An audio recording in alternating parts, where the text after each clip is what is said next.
Members, good morning. We have a quorum and it is also the appointed time for the meeting. May we have nominations for chairmanship? Mr. Ronnie Tong, I nominate Kin-kee Fong. Any seconder? Mr. Wong Yok Man, Mr. Kin-kee Fong, do you accept nomination? Yes. Any other nominations, please? Any other nominations, please? If not, Mr. Kin-kee Fong, you have been elected ipso facto. I'd like to ask a question. Can we have a deputy convener for the subcommittee? You mean deputy chairman? Any objection? If not, okay, why don't you take the chair first and you will be in charge of the nomination and selection of the deputy chairman.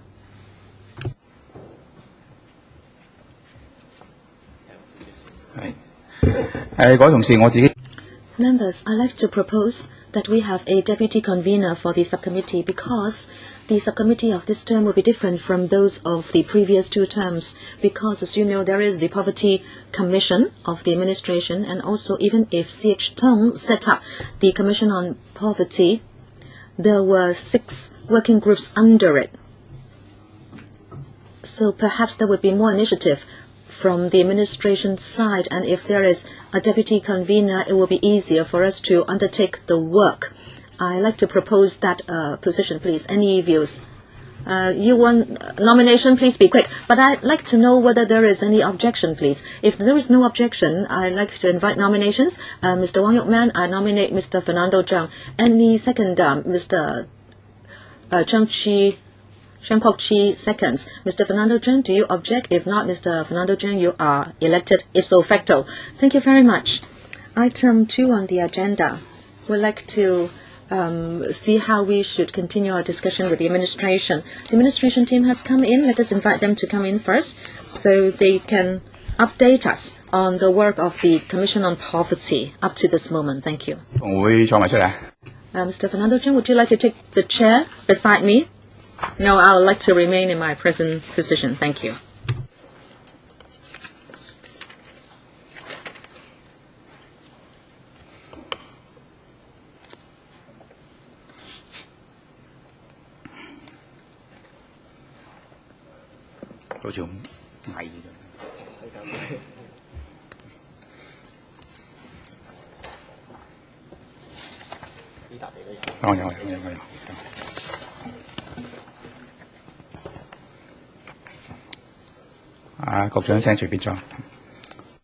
Secretary, please take your seat. I'd like to welcome 4 officials from the Bureau. Matthew Chang. I hope I am not reading your names out incorrectly. Ms. Tam, Ms. Lee, and Ms. Ng. Thank you for coming. Mr. Secretary, we'd like the Bureau to update us on the work of the Commission on Poverty, which is to be set up since we now have set up the Subcommittee on Poverty.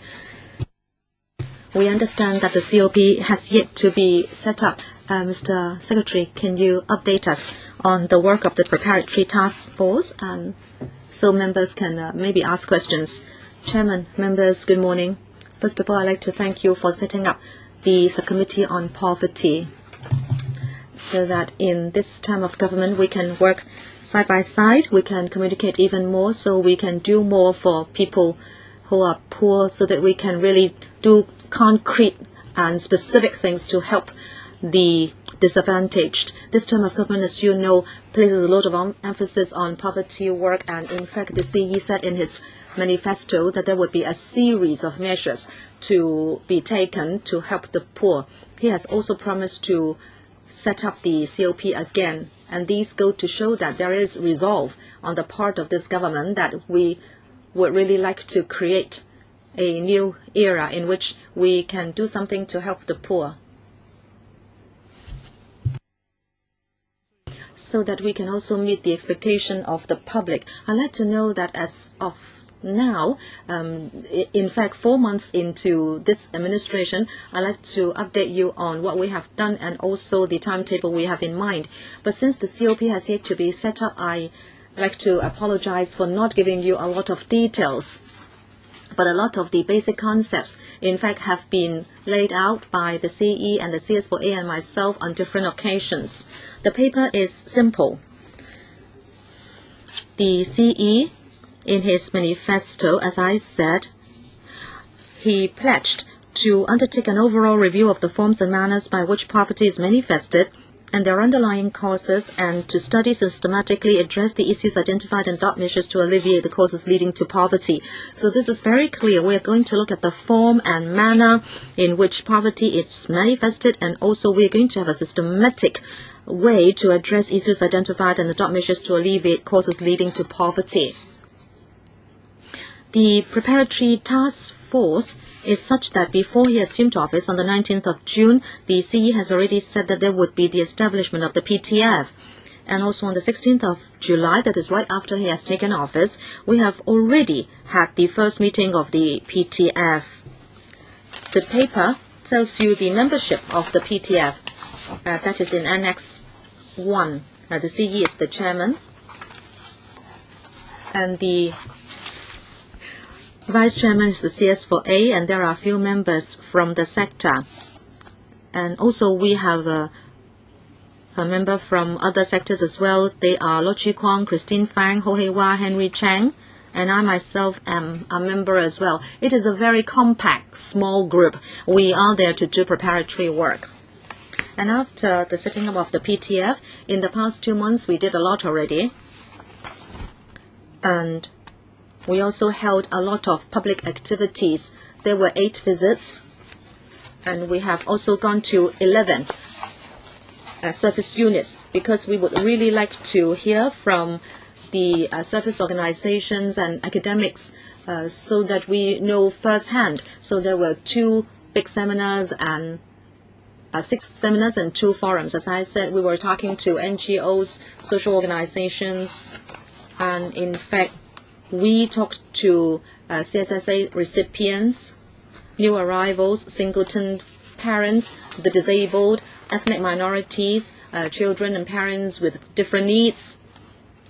We also included partitioned flats as well as subdivided flats, so we knew firsthand what difficulties they faced. And on the 26th of September, after collating and analyzing the information, we held the last meeting of the PTF, and we discussed the terms of reference of the COP.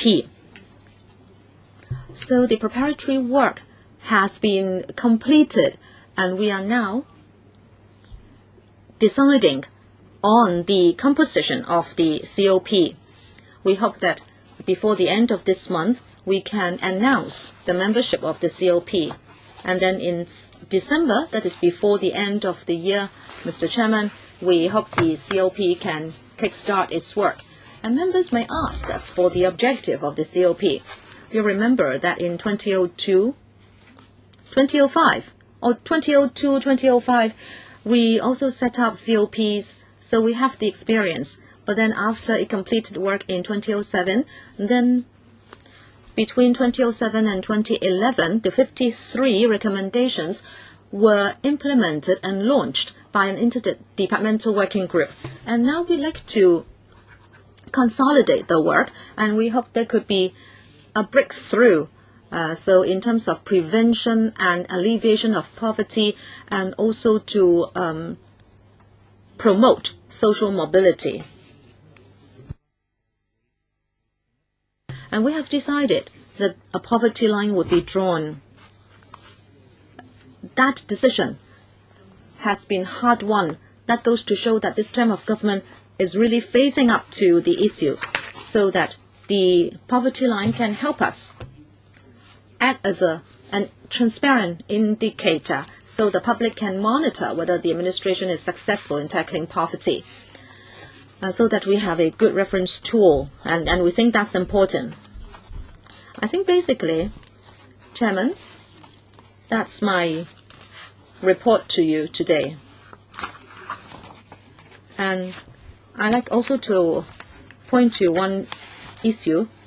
In the paper, there are 24 multidimensional poverty indicators recommended by the former COP, and we have included those in the paper, and I'd like to defer to my colleague to take you through those indicators in a moment. But now let me just add a little to the operation of the COP, which is important. We are not going to look at individual measures. We hope that we can adjust policies. In other words, we'll stand on a higher level in order to implement the work. We are not going to take piecemeal measures. We'd like to attack poverty in a holistic and strategic manner. So we have to be at a high level. But then we're going to set up task forces or working groups. And there will be different groups who will be helped. As I said, I was referring to the OALA, and I was saying that we'd like to look at social security and also retirement protection. There would be a task force on these, and we hope that the working groups or task forces would really be able to do something instead of just mapping out some high-sounding principles. The CS and many bureau directors would be involved, so that by working together with the community, we hope to be able to consolidate efforts to tackle poverty. And one example of this is the social security system that will be reviewed. We will start from scratch. We'll do an objective analysis to see whether it should be overhauled. We'll look at the entire issue to see whether there are problems, and if yes, where. And we also like to take on board views from different sectors, including academics, LegCo, and also the business sector. And also the CCF, Community Care Fund, can also play a complementary role. So you can see that we are going to adopt this holistic approach instead of just looking at individual policies and giving comments. So the COP will be on this level, and I believe society would have expectations of us. But of course, we need time to work. On the 23rd of November, the CS will revert to the House Committee to update you, because the CS also heads a group on poverty and population policy, etc. On the 23rd of November, the CS will make a detailed report to the House. So, Chairman, I'd like to halt here. Would you like Ms. Ng to now address the 24 indicators? Who is our economic expert? Let her address the 24 indicators. We would certainly have to make use of those. I defer to Ms. Ng. Thank you. Let me tell you about the 2011 indicators. These have been recommended by the former COP, and they were updated every year so that on a macro level we can take stock of the poverty situation in Hong Kong. These multidimensional poverty indicators have to do with 4 different groups. They are life cycle based, covering children and youth, working people and adults, as well as elderly people. And then we also have community based indicators. In these 4 groups, there are 5 areas that will be looked at, and their income, the support from family, education, housing, and also medical services. In the year 2011, because of the SMW and also expansion of the economy, we can see that poverty has indeed improved in 2011. In the 18 life cycle based poverty indicators, 17 have seen improvements. Only 1 has remained stable.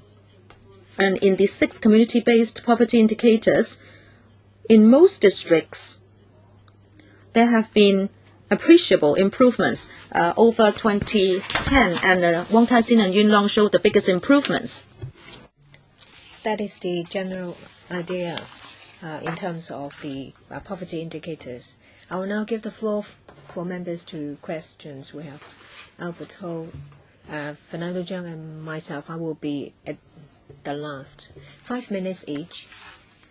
We have time. So, well, I will let the administration answer even if we have finished with the 5 minutes. Mr. Albert Ho. Well, that's, under the last government, even given the worsening poverty problem, the Commission on Poverty was disbanded, and I do support the reinstatement of the COP. What I'm concerned most is that what will happen, what can be done after the reinstatement of the Commission. Just now the Secretary talked about a high-level and comprehensive and holistic view on macro level of policies. Of course, that is necessary if we are to resolve this problem completely. I also have other concerns. Would it end up in something empty that lasts for many years? We're talking about major issues, so we should not drag our feet. But we do need some indicators that can be quantified. Secretary said that you have plans to set up or formulate a poverty line. So what are the indicators? Do you have a specific indicator or a target to lower the population under the poverty line, and by how much? Or are you going to move them all up above the poverty line? Another problem that has been heavily criticized is the wide wealth gap. We have a Gini coefficient of 0.53, which is quite shocking. And do you think that one of their duties of the Commission is to narrow the wealth gap? What about population policy? And if your policies are to be effective to alleviate poverty, or if you are to narrow the wealth gap, then you need supporting financial policies. Would you also review taxation policies? Aside from long-term targets, say for example, retirement protection, you also need short and medium-term alleviation policies. Are they going to be continued every year in terms of, say, for example, healthcare, education, and welfare? We need some effective measures, say, for example, CSSA for elderly people, and also the issue of declaration of not supporting your parents. I think these should not be delayed anymore. So can you give us more specific answers on these 3 issues?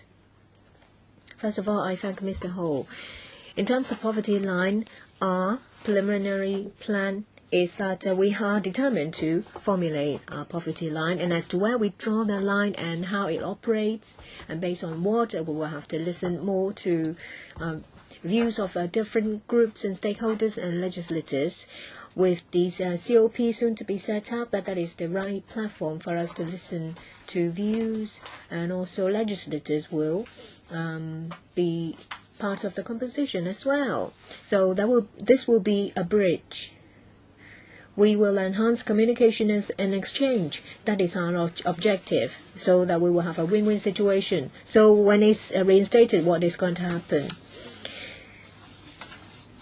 Our plan at the moment is to assist the administration to monitor the poverty situation, and in terms of policy formulation, to set the direction and to assess whether these measures are effective. And you talk about whether assistance will be given to those living under the poverty line.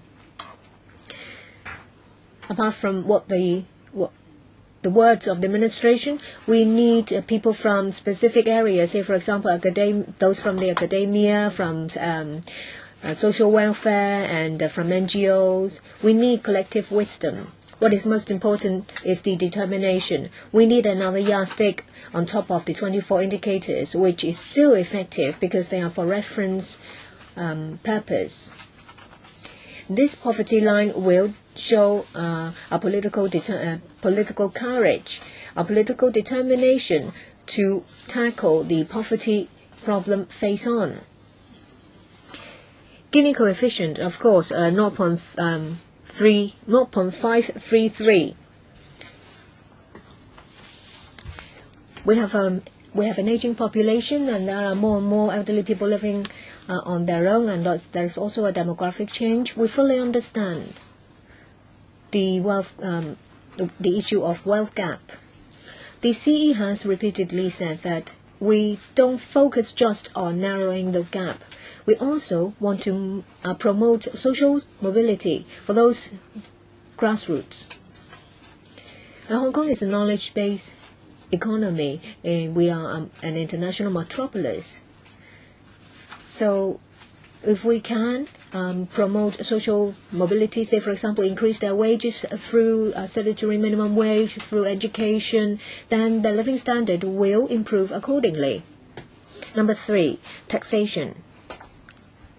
We said we're going to have a holistic view and also look at it from a policy perspective, or through taxation. We will look at whether we will promote, we will create more job opportunities to promote investment. We will look at them as well. As I said, this is a high-level committee to be led by the CE. Short-term policies that are effective within a very short term, of course, we will focus on that as well. We won't study and then wait for 4 or 5 years. But where there are issues that need studying. But for short term, we have the CCF that can quickly respond to needs and also requests from society. Well, as soon as we have a policy that can be beneficial to those in need, we will roll it out. Mr. Peter Zhang. Mrs. Virginia Ip.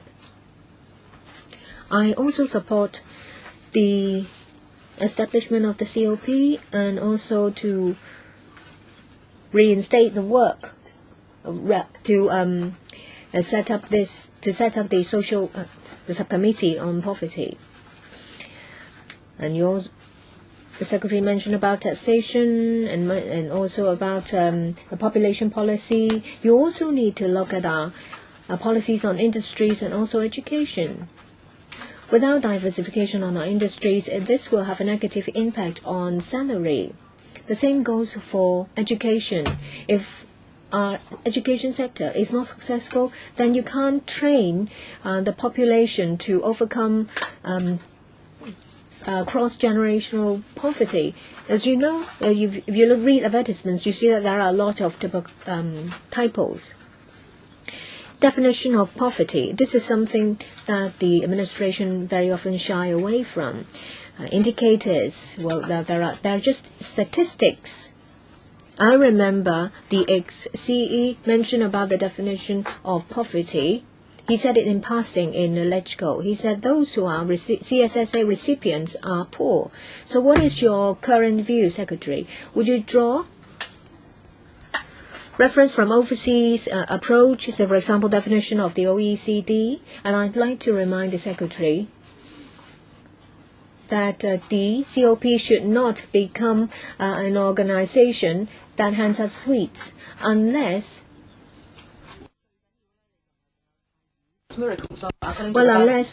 you are like the stories in the Bible that you can work miracles, that there won't be enough resources. The long-term target is to alleviate poverty. I don't think you can eradicate poverty because it doesn't happen anywhere in the world. Secretary.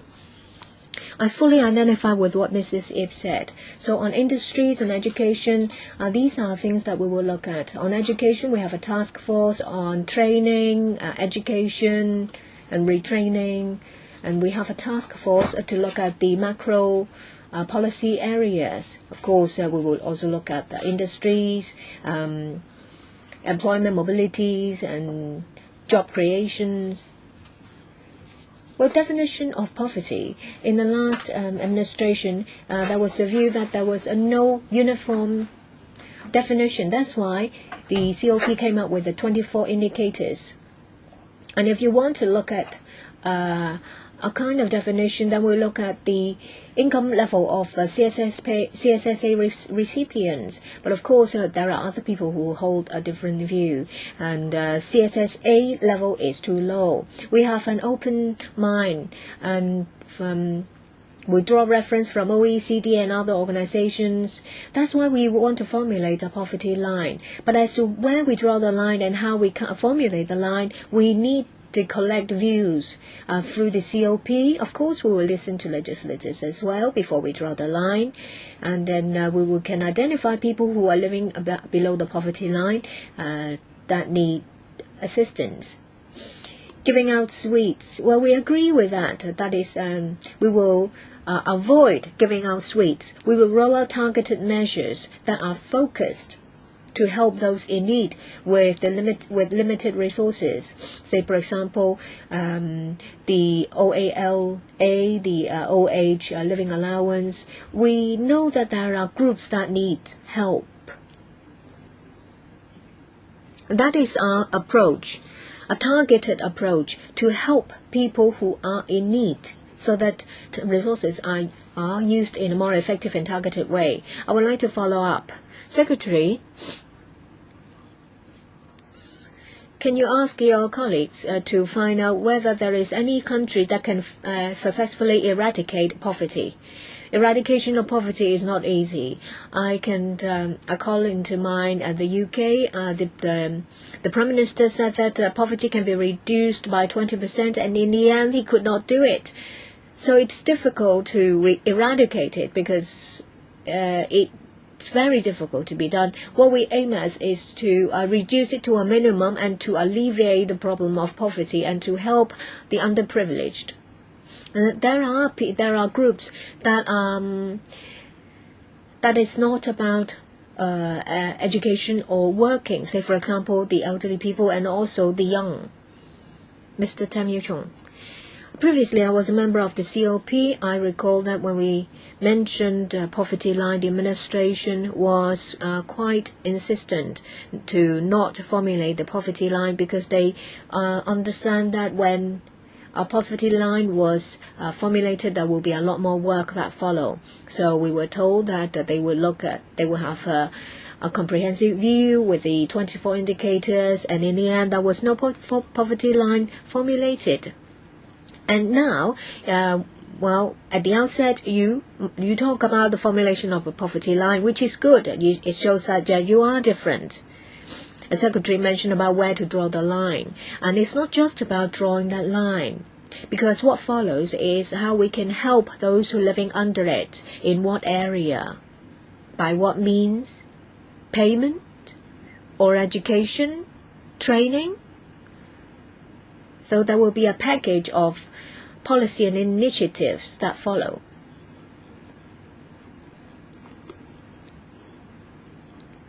And I think the COP has big ideas because they're talking about review of this social security system. We have everything in place. You talk about a comprehensive review. So the scope is quite extensive. They also mention about looking at retirement protection. And the Secretary very often mentioned about the several pillars. And if we talk about retirement protection, and if it involves what the community is talking about, universal retirement protection, then we're talking about something big. And there's also a coordination organization being set up and also rolling out policies that have matured. And is somehow related to the CCF as well.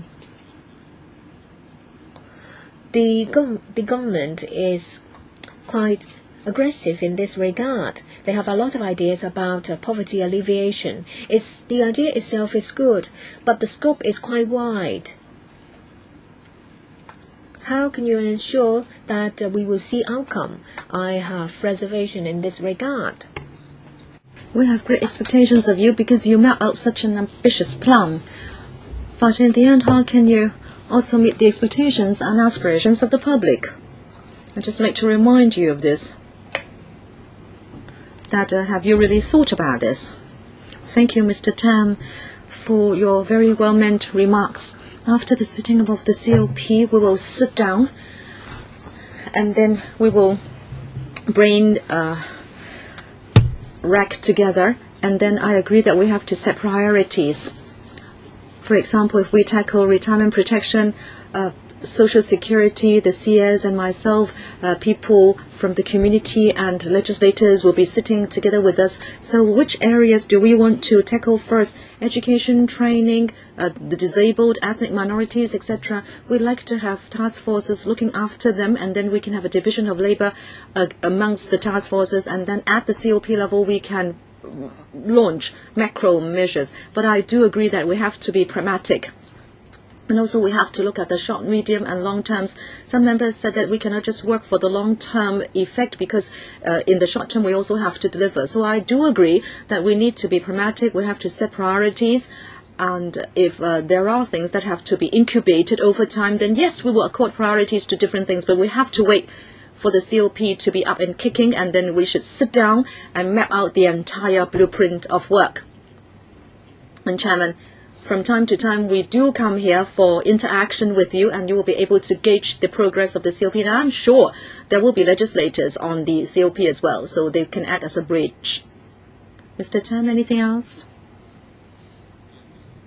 Mr. Fernando Zhang. Thank you, Chairman. First, we welcome the setting up of the COP, and we are very glad that it will be happy to draw a poverty line.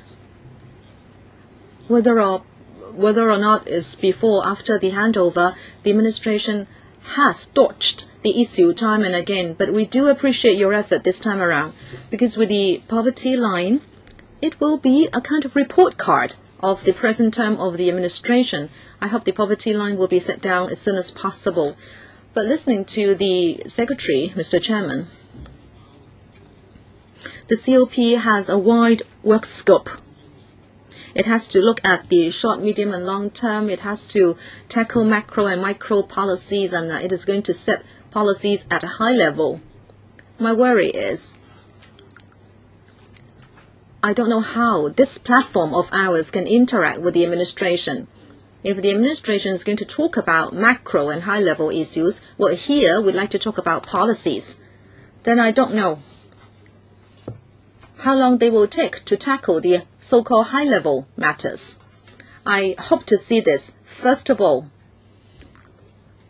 as you said, there would be 5 to 6 working groups under the COP. What will be the agenda and timetable like for the different working groups? What topics will be discussed? In the election manifesto of the CE, he touched upon this, but when would those matters actually be discussed? We'd like to know that soon enough. And ours is a public platform. When the COP discusses short, medium and long-term policies, we hope we can also have the same for public comment, because the COP does not hold meetings in the open, and it might not receive the public when they have meetings, but we do open our meetings to the public. So first thing, Mr. Secretary, can you supply the agenda and timetable of the working groups and even the COP to this platform so that we can align our work with yours? That is extremely important. Secondly, I think we need to make a decision as to whether this subcommittee would also follow up on retirement protection. It is a huge issue. As the Secretary said, one of their working groups will be headed by the CS4A, and which will review Social Security and retirement protection issues. It is a very big scope. I'm very, of course, I regret that there should be another subcommittee set up under the House to look at retirement protection, but it was not supported, and I find that regrettable. According to the manifesto of the CE, the OAA, the Special OAA, CSSA, MPF, and even some public finance provision, so that we can have annuity and also medical services and institutional care for the elderly. So you can see it's a very big scope. If this subcommittee takes it up, well, just MPF alone would perhaps be too much for us. But you have to take everything as a whole, and you cannot segregate the issues. We cannot just look at OAA or CSSA. All that has to do with keeping the lot of the elderly in good shape. So let us see whether we'd like to include retirement protection. If that's the case, we have a lot of work on our hands, and a lot of complicated issues are involved in the manifesto. He also talked about intergenerational poverty, working poor, and also ethnic minority, and he talked about the forms and manners in which poverty is manifested, etc., etc. And I think I will be too old before all these issues are tackled. So can I have a specific reply? Would you supply us with the agendas and timetable of your working groups and the COP? And then, Mr. Chairman, I will see how we can take this discussion forward. Secretary, thank you for the question. As for the interaction between us, please give me some time so I can go back and talk to the CS, since the COP has not been set up yet. But I do agree with you. We really like to have a common platform to work on all these issues. We are not confrontational, but we actually complement each other. And we can certainly align our work with you so the public will know where we are on the different issues. So it is important also for us to come to this platform so the public can know where we are, and so that we can create a whole new picture of our discussion. I will try to go back and talk to the CS, and then I'll make sure that this platform will be an effective one so that no one wastes his time.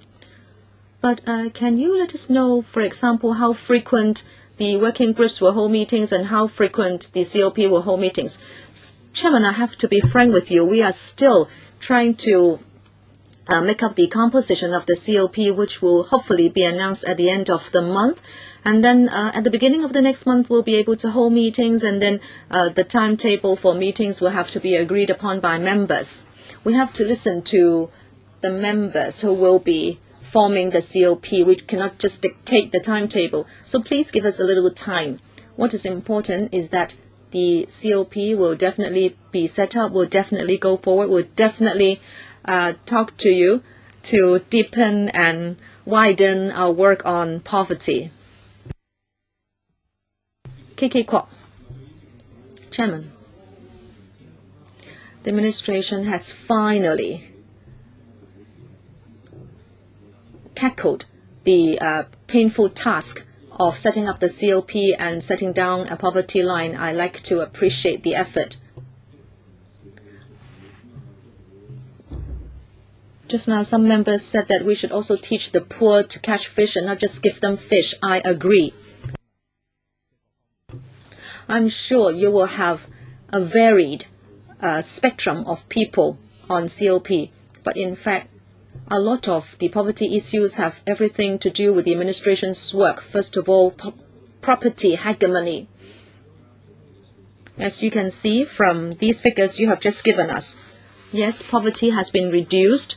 There are fewer poor children and fewer low-income families living in private housing. But what about people living in partitioned flats, cage homes, and subdivided flats? There are still many people in that situation. Property hegemony is totally created by the administration. We discussed not so long ago to ask the administration to reintroduce rent control. It said no, and it is not producing more flats. This is something the administration alone can tackle. But the administration has adopted an unfair approach. Therefore, there are still many people in the queue for PRH. People are waiting for you to improve the living environment, but you are not doing it. And secondly, traveling expenses. Your data analysis lets us know that in Tuen Mun, Yuen Long, and the North District, people pay hefty traveling expenses there. We believe in some districts, traveling expenses take up 22% of the household income. the administration takes up 77% of the shares of MTRCL, but you are unwilling to readjust the flexible mechanism for adjusting fares. I think this is just about your administration. What are you going to do? And number 3, education. I don't know whether you know this. Many children of poor families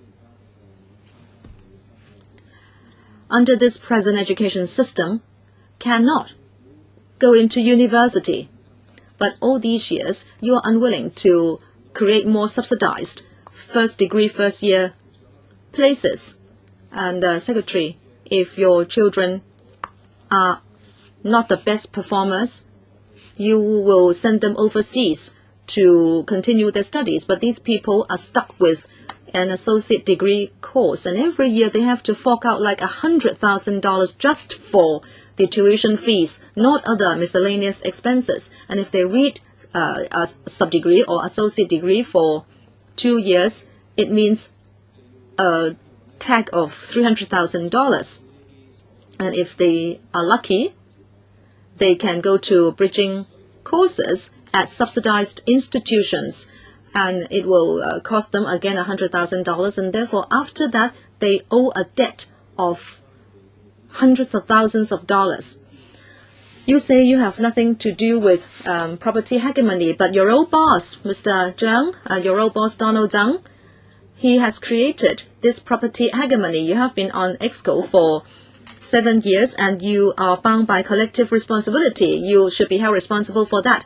And MTRCL is so expensive for so many people. This is all done by the administration. I have these 3 questions for you, and these 3 matters have made poverty more serious, and you don't have to cooperate with other people. What are you going to do about these by yourself, the administration? As you know, the most important task for this term of government is housing.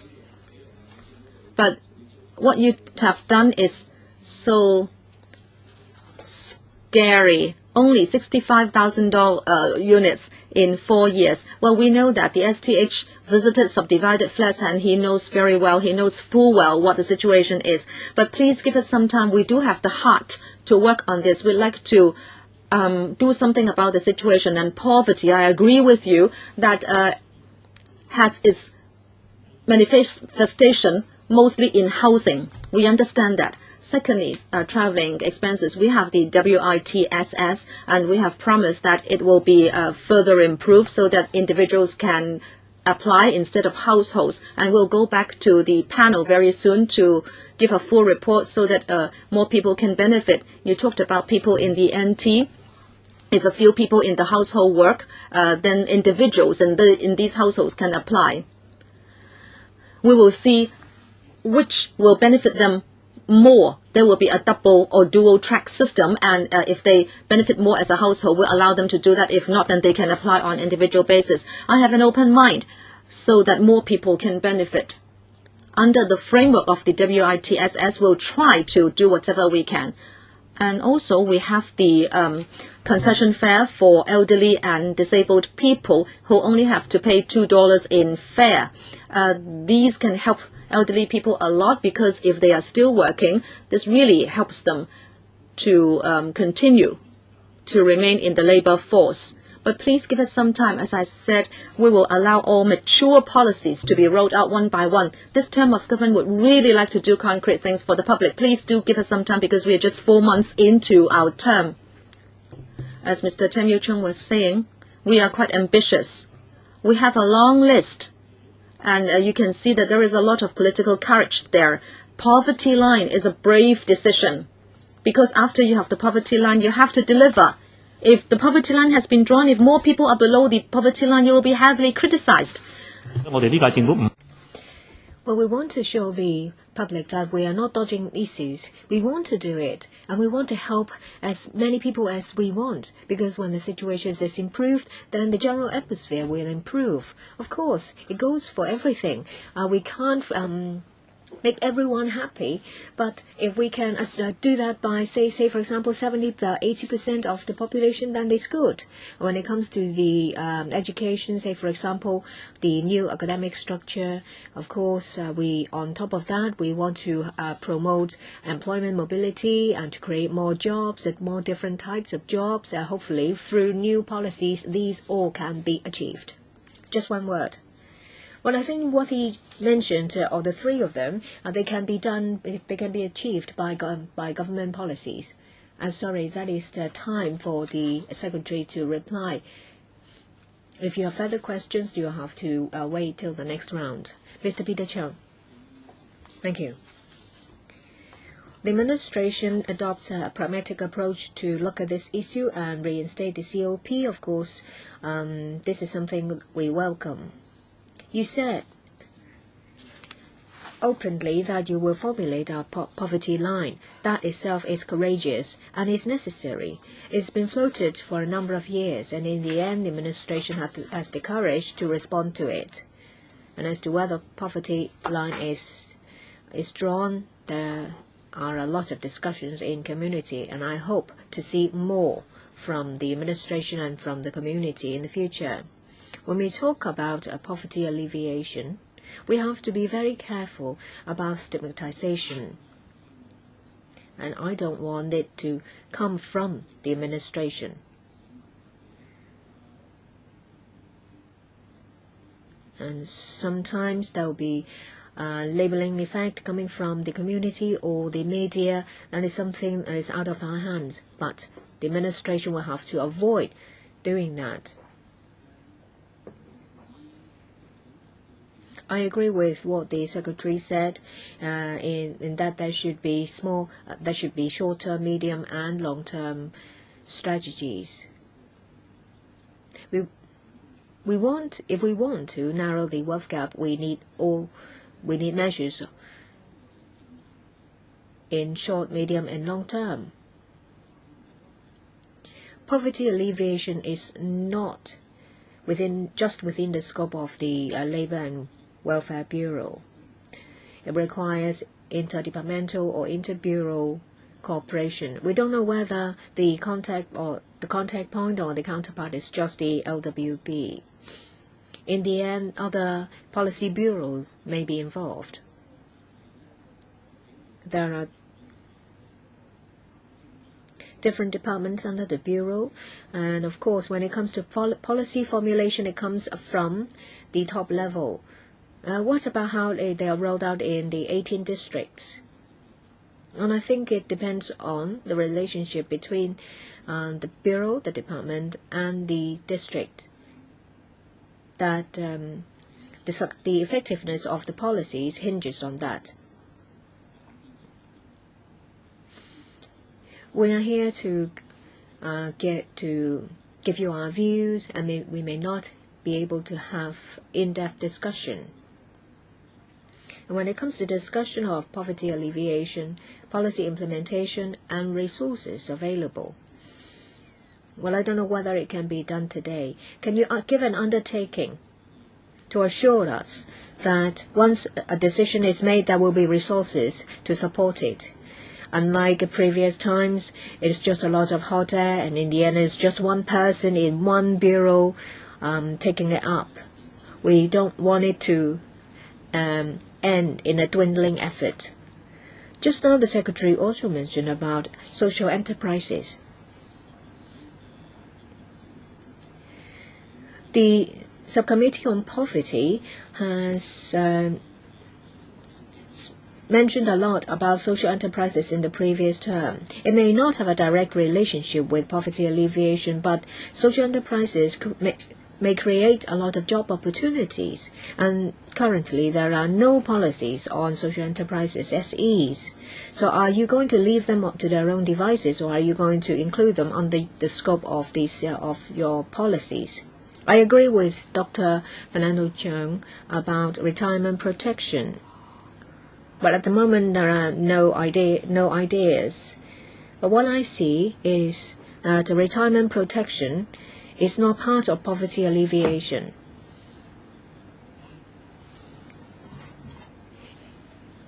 it should include different bureaus, and it should be an integrated retirement protection for the whole of the population. Of course, if there are chances for discussion, it's good.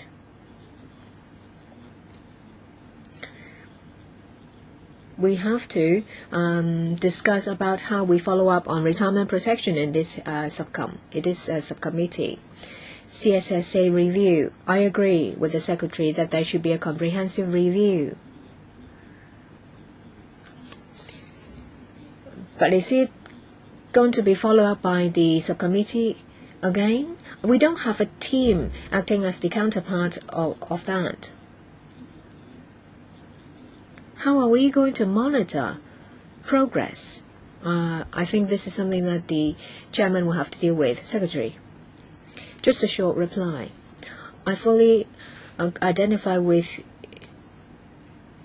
you when it comes to the short-term, medium, and long-term initiatives, and about inter-bureau coordination. Yes, the CS4A will take the lead. And when it comes to the task force on Social Security and Retirement Protection, the CS4A is the chairman and I am the deputy chairman. Whereas for other task force, there may be non-official figures being the chairman.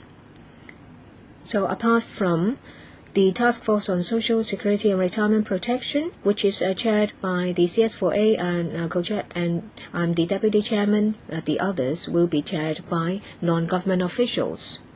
Social enterprises, we will have a task force to promote the development of SEs.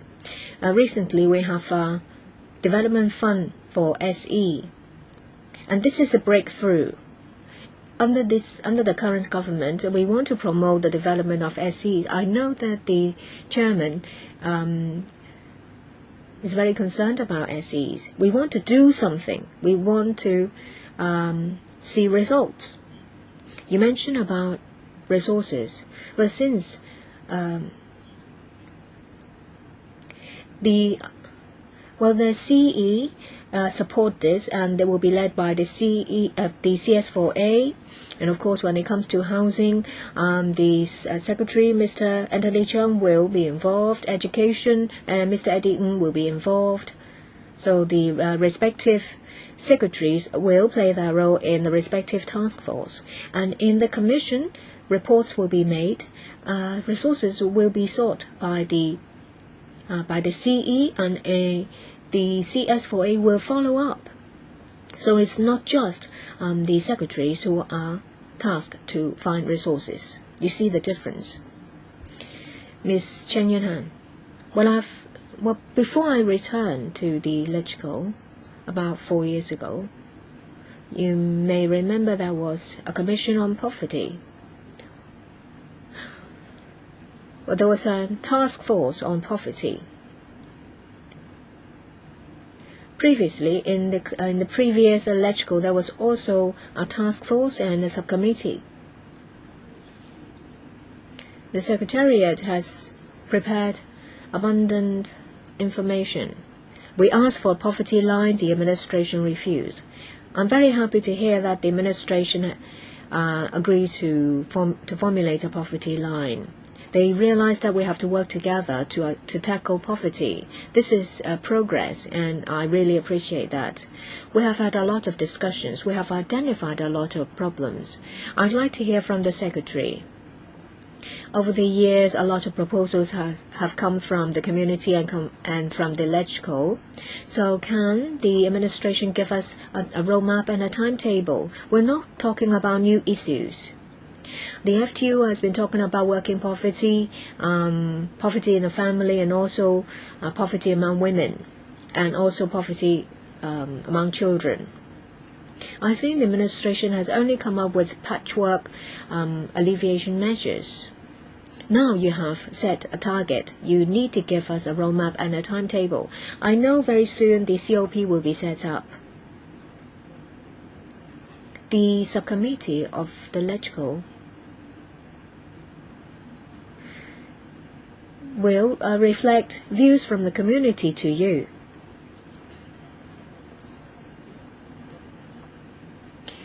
some amendment mentioned about catching fish, teaching people to catch fish to alleviate problem. Well, it involves tools. So what about poverty among children, elderly people, women, and in the family? Can you come up with some specific measures?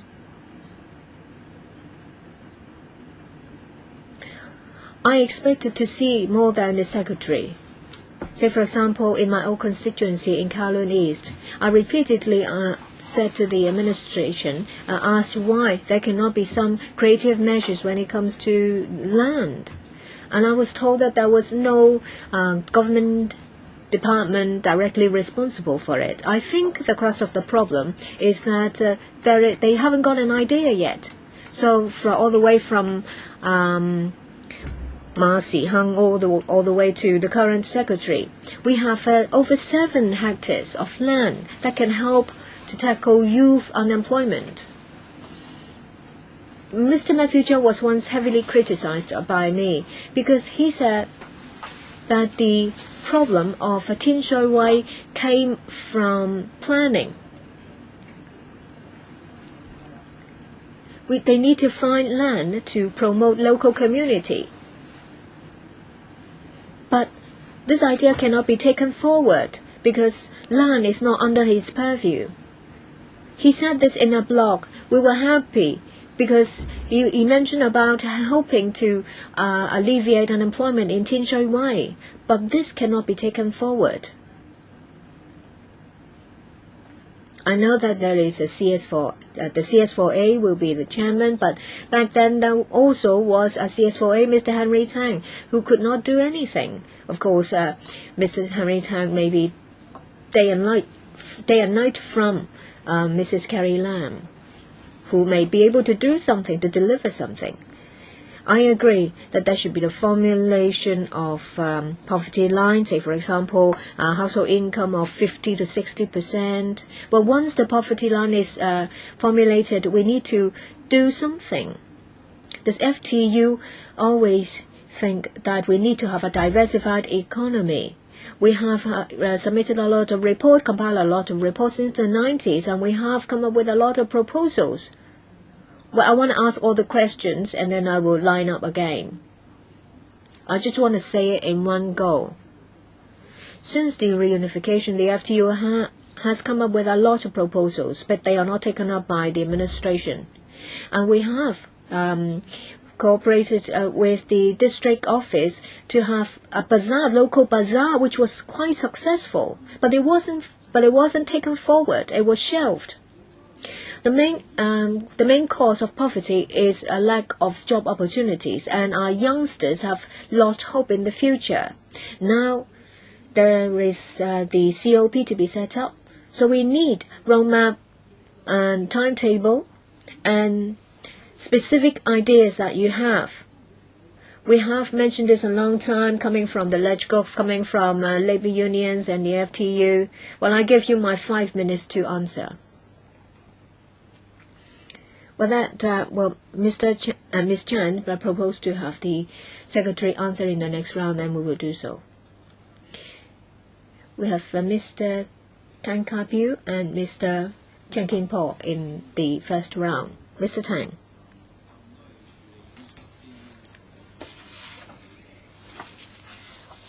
The administration will set up the COP and to formulate a poverty line.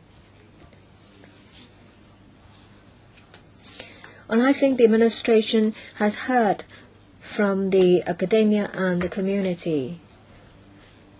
In the former COP,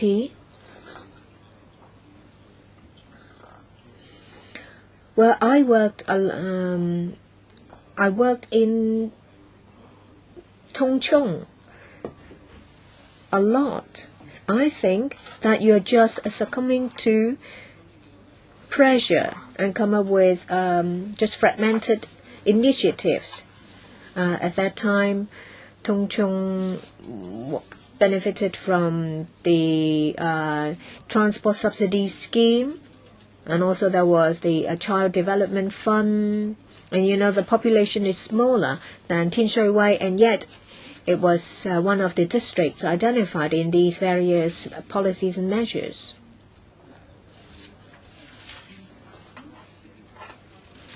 My take is that there is a group of people who come up with ideas but who cannot take them forward, and they only tackle poverty problems in specific districts with a fragmented initiative.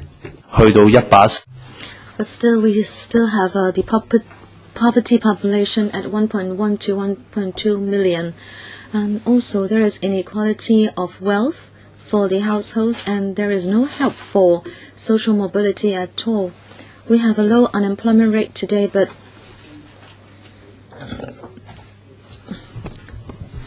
if we look at the ability to save up money, because that can reflect how much they are getting from their income, and also whether they can tackle high food prices. Even if the unemployment rate is so low, these two are not performing well. Therefore, I do think that the previous COP has only come up with piecemeal policies and proposals, and they are not helping the poverty situation. Now that we're going to set up the COP again, certainly we have high expectations of it. So I'd like to know whether it is going to be at a high level. Of course, the CS4A will head it, and the SLW will certainly have to tackle the issues. But is SLW the only Bureau Director assisting the CS in this work of poverty alleviation, and then other Bureau Directors will only be coordinating and giving support instead of actually taking part in the work? Because if that's the case, then what you're going to come up with will still be piecemeal, and they will not be able to address the real issues. So can you tell me who will be taking up these issues? Say, for example, if you look at livelihood issues, will the COP will just be like the Council on Sustainable Development? So on the 18th of November, we understand the public consultation on a flexible mechanism for fares would be completed. So will the COP also tackle such big issues? Will the COP also address these issues? If not, then you're only going to tackle the symptoms of the problem. The HAB, THB, FHB, including medical and hawker policies, and then Education Bureau, Development Bureau, at least 5 bureaus should also be involved. Would the bureau secretaries of these 5 bureaus be at the same level of participation as SLW at the COP? Or is it that they only exist in name and they will just send an AS, Assistant Secretary, to the COP meetings? So the first question is on the structure of the COP. Second question. You have said that in a few districts there have been improvements on the indicators. Can you, in the short term, tell me why there have been such improvements? Because that would tell me what you have in mind. And then you have not mentioned 2 districts, one outlying islands and the other one North District. Why is it that things have not improved for these 2 districts? Okay, you have to wait for your second round for them to give you an answer. Chen Kin-po. The paper points out that the business, the community, and the administration must cooperate together so we can tackle poverty together. And it said that the business should take up CSR. I agree totally with this. I'm of the view that poverty is not just about giving people handouts, but then you have to teach people to be self-reliant, and you must provide jobs to people. Therefore, the business sector must be involved.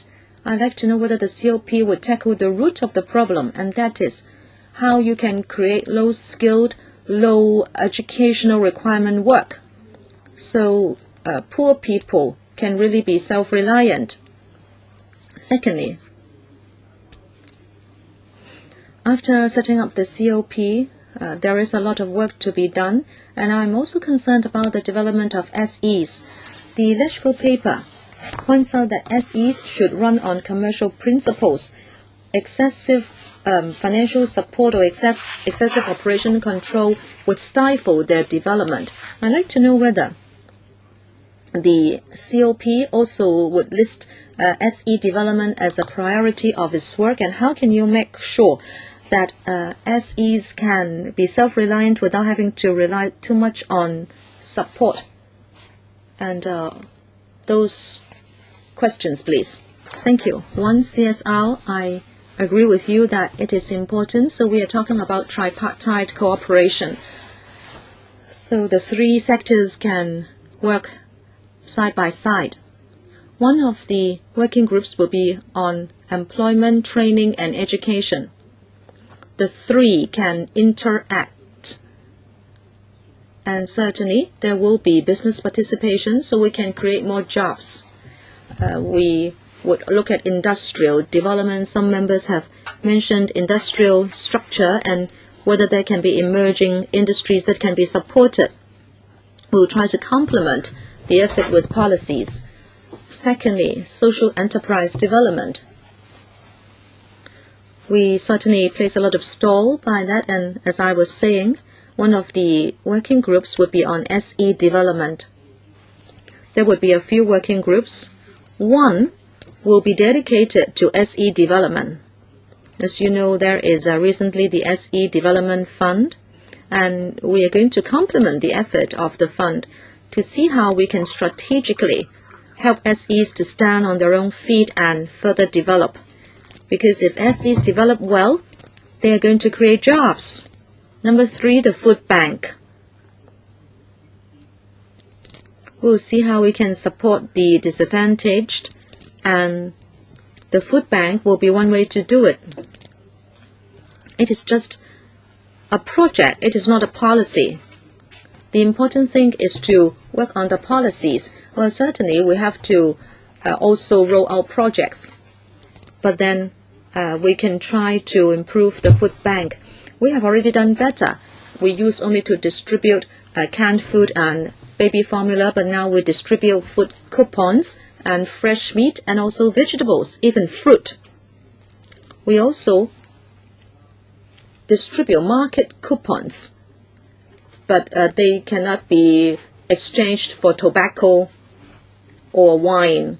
We also give out supermarket coupons which can be exchanged for food items only, not sundry items. So we are improving the service. We still have resources at hand. We still have $100 million in reserve, and if necessary, we can kickstart the use of that $100 million, which has been approved by the FC. We can inject that into the food banks when there is a need. We are watching the situation. I'd like to follow up on food bank. Have you thought of operating canteens yourselves? Because you can provide the premises and you can also ask the unemployed to help run the canteens, and so that people can come for free meals if they do not have a meal. I think that is a better system than the food bank. There are many loopholes in the food bank system. Some people come to get the stuff and then sell them off for profit. If you just provide the food, you can control what is given out, and you can also create jobs. Have you looked into that? Can you try that? Chairman, the canteens are already there. We like to do two things in parallel. First, we provide food support in terms of baby formula, eggs, vegetables, etc. But street sleepers may not be able to cook, and they just cannot rely on instant noodles all the time. So we have canteens which are operated by district-based NGOs. We are encouraging the NGOs to do this, because you can make sure that people do come here to eat, and then we also creating jobs in the interim.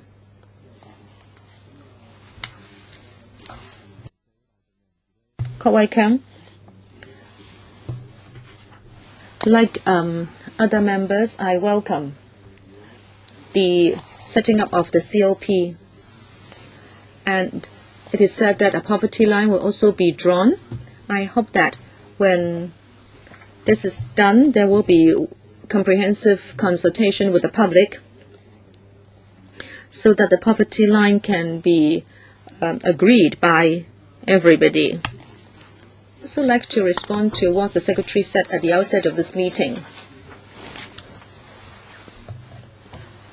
that SMW is to help root out poverty. I disagree. The labor sector is clear that the SMW only provides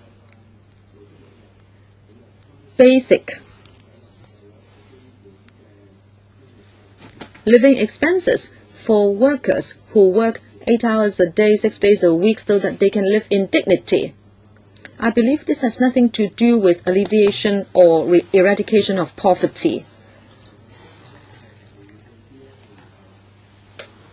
If people are underemployed or unemployed, if they are elderly people or housewives, you can do more to help them and lift them out of poverty. I was reading the paper just now, and I have found that there are many ticks against the 24 indicators, but then something is mind-boggling. What have you done to improve the different indicators, or you just got lucky? Maybe there were external environmental factors, so there have been improvements on certain indicators. I would propose that the COP to be set up should set down hard targets for every indicator. In other words, you should state how the indicator should be changed. Say, for example, that the population under this indicator should be reduced by 10%. And if in the end only 5% has been achieved, then you know you have not done enough. But here there are no targets, and you just say they have improved. You give people the impression that you're just reacting to reality, and you're not being active enough. I hope the COP can set down hard targets, concrete targets for all these indicators.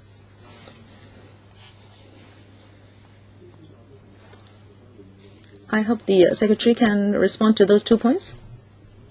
The member is correct. The SMW is not to root out poverty. But as you can see, the SMW has been with us for 1.5 years, and it has done something positive to alleviate poverty. If you look at the data, if you look at the lowest decile, their income has increased more than all other workers in Hong Kong. Say a salesperson in a supermarket or in a convenience store, they used to only have $18, $19, now $28 per hour, and if they work 10 hours a day, they have $100 more. I was very much excited and encouraged by that figure, because we have been able to create 123,000 jobs after having SMW.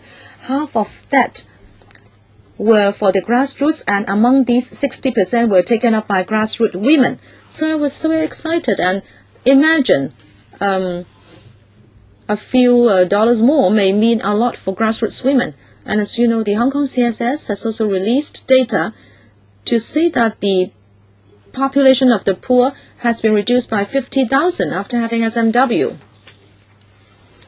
So we do different things, but we achieve the same purpose. We may come up with different figures, but things have definitely improved. Secondly, the 24 indicators and why they have improved. Very often it is because of the overall economy and also external factors. But then there are also district factors. Ms. Chen Yunhan asked us about the different districts. When I respond to Ms. Chen, I would explain in more detail. Tin Shui Wai is now not the poorest district. It may be Tung Chung now, This is because after certain things have happened in Tin Shui Wai, you remember there was this domestic tragedy soon after I assumed office. We did a lot to help Tin Shui Wai. Including the betting center of Jockey Club. It has set up a center there, and it has recruited over 2,000 part-time workers. So we have put in a lot of resources to energize the community. So there is a marked improvement. It is not the poorest district. It may be Tongchong, Kuaishing, or Kuaiting. Number 3, whether some fixed targets can be set. We couldn't do it before, but in the future, when there is a poverty line, then we will see very clearly. It can be like an X-ray. We will see the number of people living under the poverty line by districts as well. So on a district level, we will have a task force which will focus on district level as well. So it's not just about macro levels. On a micro level, there are also efforts to be put in. So we will, in this administration, endeavor to do better when it comes to poverty alleviation than the previous government.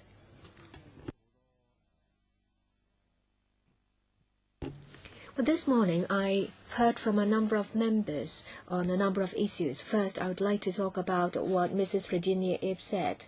That is industry sector complementing with the education sector. And I've also heard from a member that there is poverty because there is a lack of job opportunities. I don't agree with that because I've heard from different fronts that there is a serious manpower shortage on elementary levels. And there are also members who mentioned, Mr. Tien said that there is a poor proficiency in language of junior secondary graduates, so we can't really recruit them. And it's also mentioned about a lack of employment support. It says that unemployment between 15 and 19. In 2011, the unemployment figure is 15.8%, and that between 20 to 24, about 58.4%. So I see that there is a serious lack of manpower support on elementary levels. Why? Because obviously, our education sector don't churn out the suitable candidates to match the structure. But we need elementary workers. How do we resolve this? Apart from education,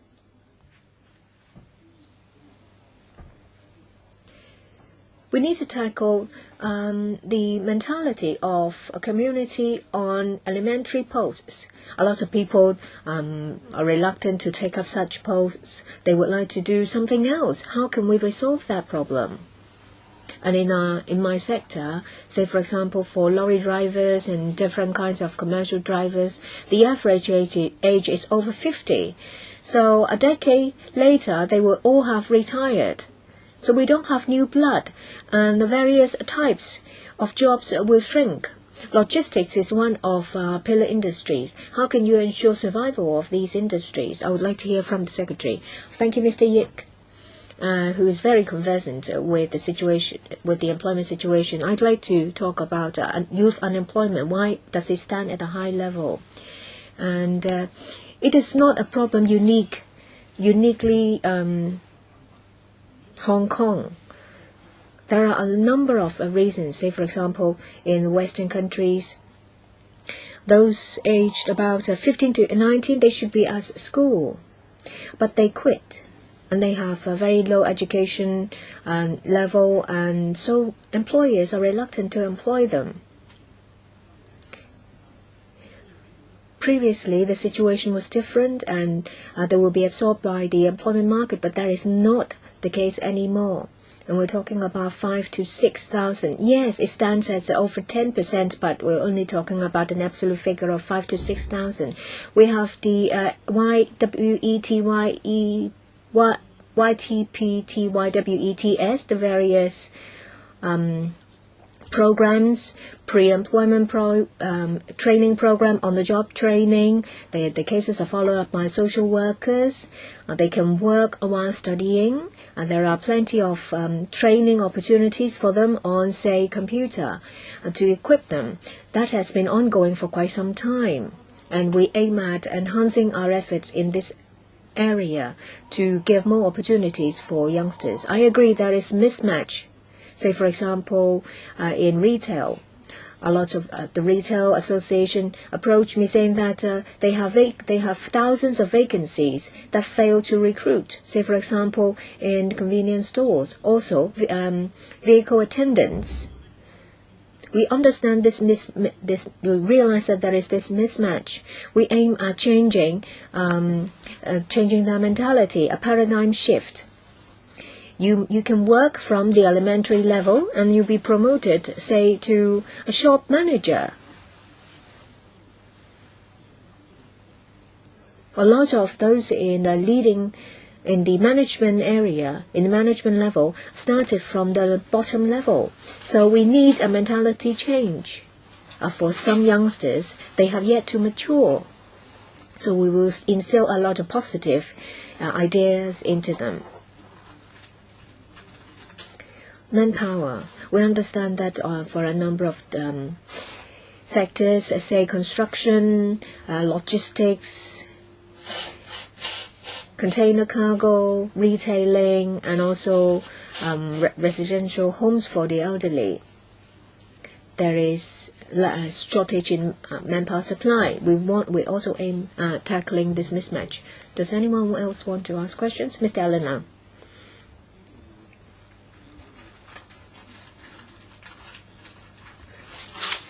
In relation to this preparatory task force on the Commission on Poverty, they've done a lot. I see in paragraph 5, it says that the reinstatement of the COP should look at long-term measures instead of expedient measures. I would like to ask, in relation to the terms of reference of the COP, what some members mentioned about industry policies, they don't seem to be successful, and there is unclear the direction of industry policies. That's why there is mismatch, and we're also lagging behind. So in terms of the terms of reference of the COP,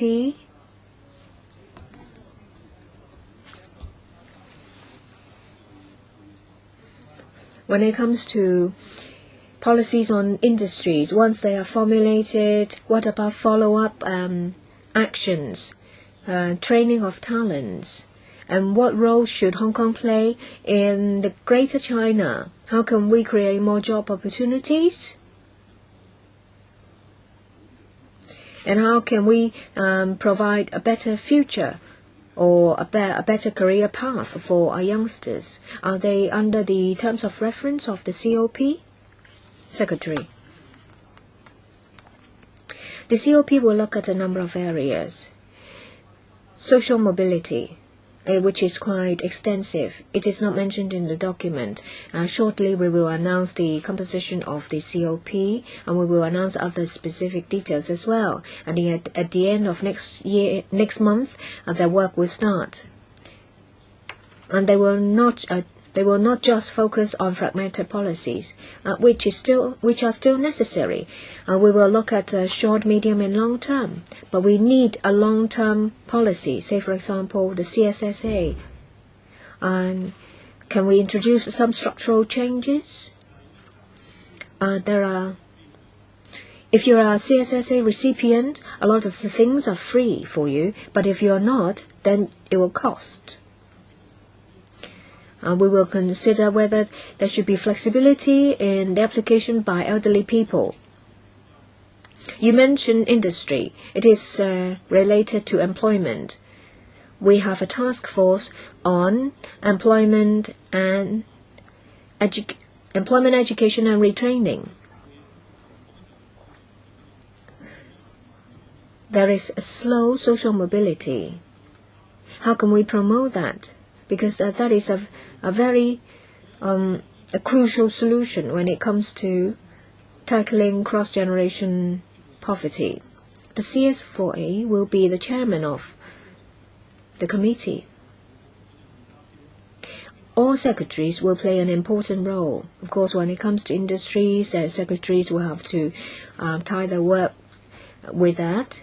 And of course, employment training is me, and education, healthcare, development, hawkers. Dr. Cole will be involved as well. We will do our job, and not just that. Resources will be sought by the CE. You see, poverty alleviation has been elevated to a higher level, to a central level. Mr. Lau. The Preparatory Task Force is chaired by the CE. The future COP is to be chaired by the CS4A. Is that right? That is the idea. If that is the case, the COP chaired by the CS4A will, on a number of policy issues, some mentioned by the Secretary, make a recommendation to the CE. And then the CE in Council will give approval, and then work will be taken up by secretaries. Is that the flow chart? We will announce the details shortly. The idea is that the COP itself will be the locomotive headed by the CS4A, and under the COP there will be a number of task forces. Say, for example, the one on Social Security and Retirement Protection will be chaired by the CS4A, and I will be the deputy. For other task forces, they will be chaired by non-officials. But it doesn't mean that government officials can be absent. Secretaries will be involved, and they will attend meetings. That is the basic requirement. There is this idea of a summit, an annual summit, to collect all views. So every year there will be a summit. The summit convened, chaired by the CE. All reports will be made. And if there are problems to be solved, the CE will be there to make decisions. So you see that the efforts we have put in is different. It doesn't stay on a discussion level. We aim at doing something to deliver. I have two questions. First, policies of the COP. A number of in-depth questions were asked. Very often, some policies themselves create poverty. The COP will set indicators or targets, say for example the poverty line, and to implement policies.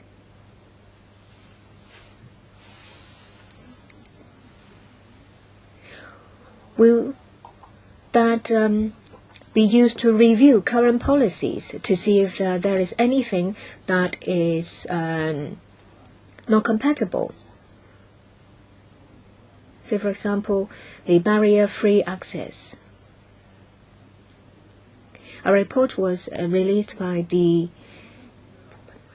Commission on Poverty, asking government departments to oversee their respective departments to remove access that is not barrier-free. Of course, that is a simple issue because you only have to spend money to have barrier-free access installed.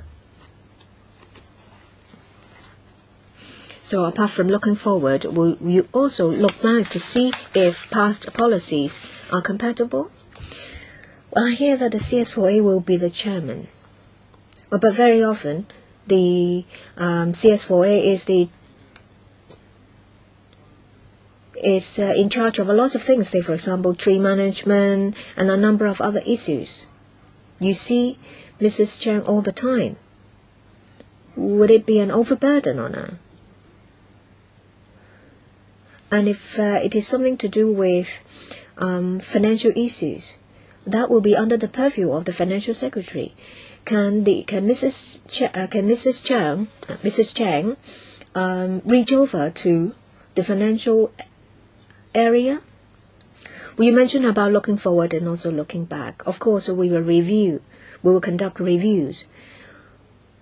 One of the objectives of the COP is to review the phenomenon and to find out the cause. It may be the problem may be structural, or maybe a lack of targeted measures. If that is the case, then we will fine-tune and adjust policies. So we can't separate looking forward and looking back. We have a lot of elderly people that are poor. Well, I'm not here to appeal to you, but I would like to say that we need your approval of the OALA because elderly people will benefit immediately.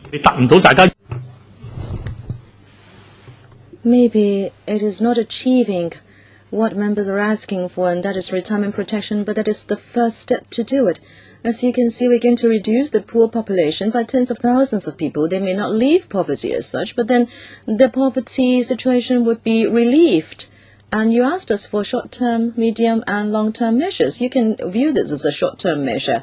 And in the long term, we agree we will look at retirement protection. We have an open mind. Please have confidence in us. This term of government is really resolved to do something.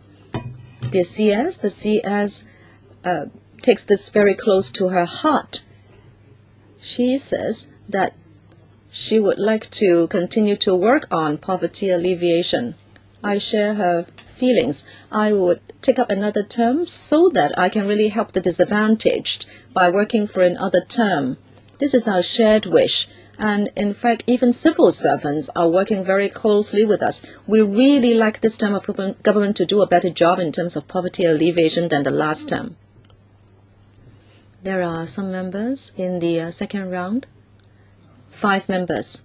But I'd like to have 10 minutes for internal operation of this subcommittee. And whether we should also take up CSSA and retirement protection. We have 20 minutes for 5 members, 3 minutes including a reply. Chen Yunhan, you have already asked questions. Is it that the secretary should go directly into answers? I hope you will answer me briefly. Just use a minute or so, and I will still have other questions for you. About the timetable and route map, please again give us some time because the COP has yet to be set up. I was telling the chairman that we also like this subcommittee to interact with the COP. We will go back and see how the working groups should map out their timetable so that we can align our work with yours. I hope this will be a platform for us to consult you on our initial views because you are representatives of the people. I hope there will be interaction. I hope you will find the work of the COP useful and we can also come to you for comments. I'm sure there will be legislators on the COP. Also in the working groups, there will be a lot of opportunity for interaction. Secondly, the roadmap. There will be such a roadmap telling you when the big projects will be taken up. And then the WSP will also receive reports from us. Say if also there are issues about manpower, we'll go to the manpower panel. If there are medical issues, Dr. Ko Wing-man will be reporting on them. But then the best thing is that this will be the platform for us to tackle all these issues. And you talked about the districts. I agree, and that is why there will be one task force or working group which will be district-based. In fact, it is important to work in the districts in order to tackle poverty. You mentioned the example in Tin Shui Wai. As you know, we will be launching such bazaars in Tin Shui Wai at Chinese New Year. We are going to look at the characteristics and potential and conditions in the different districts in order to create jobs. Thank you. Thank you for the brief answers. I have this short question for you. Whether it was a question by Mr. Chen or Mr. Yik, you talked about young people and you said it had everything to do with training and education. We agree. But the thing is, they cannot find a job. There are structural problems. There is a big wealth gap in society, and you need to go to the root of the problem. In fact, the community has fielded many possible solutions. I do agree that the COP will have a wide representation, but you should have expert groups involving the Hong Kong CSS and the FTU, which have done dedicated studies to alleviate poverty. As you know, the FTU has already done such studies in the past, so please be neutral in making appointments to the COP, because in fact a lot of views have been mooted in the community already. We'll certainly look for a wide representation for the COP, including the FTU, because we like to try to forge a consensus in society. We said that all the working groups, apart from the one on social security and retirement protection, which will be headed by an official, all the others will be headed by non-officials. Maybe they are from trade unions or academics, or they're academics. We'd like to work on this front. I will be brief. Ten Kapiu, can you now tell us how many bureau directors will be involved on the COP and who are they? Secondly, can you supply papers to explain further why certain indicators in certain districts have improved, but then there are no indicators that have improved for Yuen Long and North? Why? And three, whether the COP would look at policies on a higher level, including the MTR fare adjustment mechanism. Now, which are the bureau directors who will be involved? All the livelihood related bureau directors will be involved. I will be a vice chairman of a certain working group, but the actual name list will be released later. You don't have to wait too long, because we are going to form the COP at the end of the month. Before the end of the year, the COP will have its first meeting. You see, we are also working very quickly for implementing the work. As to why the outlying islands and the North District have not improved in any way, maybe Ms. Ng can supplement what I said with regard to the indicators. As I said, there have been changes in the population. Ms. Ng, can you comment on the North District and the outlying islands? I'd like to turn to the North District, Appendix 1. In terms of the ratio of unemployed households, there have been improvement, but then outlying islands indeed has shown improvement in none of the indicators. But you must understand that the islands has a smaller population than other districts. When we say whether there have been improvements, we have to look at the proportion. Say, for example, workless households, maybe the actual number has reduced, however, because of the increase of total households, the proportion does not exactly reflect the situation. And in fact, the low-income households might not have earned less, but because of the rise in the median household income, they are still regarded as low-income households.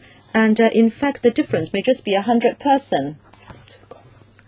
What about the MTR fare adjustment mechanism? Will it be discussed by the COP?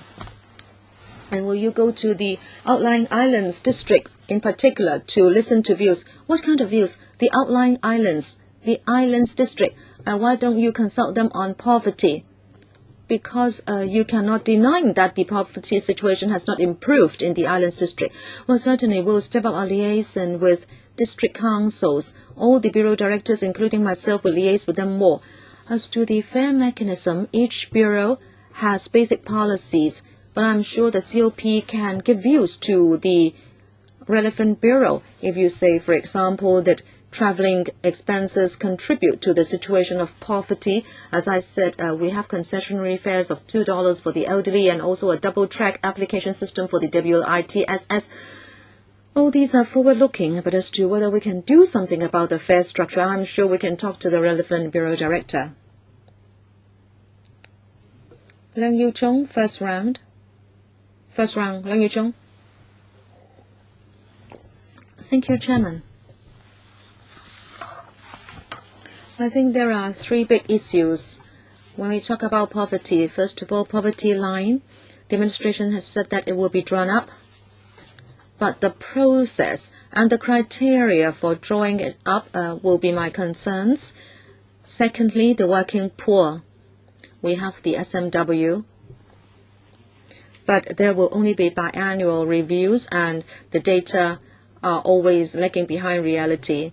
So how can we say that the SMW will provide a fair quality of living to the working people? And number three, retirement protection, whether the OALA can help people who have retired. Of course, it is not enough.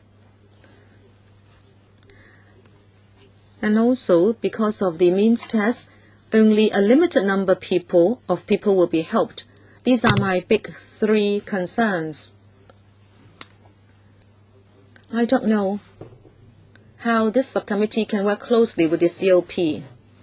Listening to the Secretary and the CS always says that retirement will be spearheaded by the CS and the SLW will be the deputy chair. But what about the entire thinking, philosophy and process behind this? And how can you align your work with this subcommittee?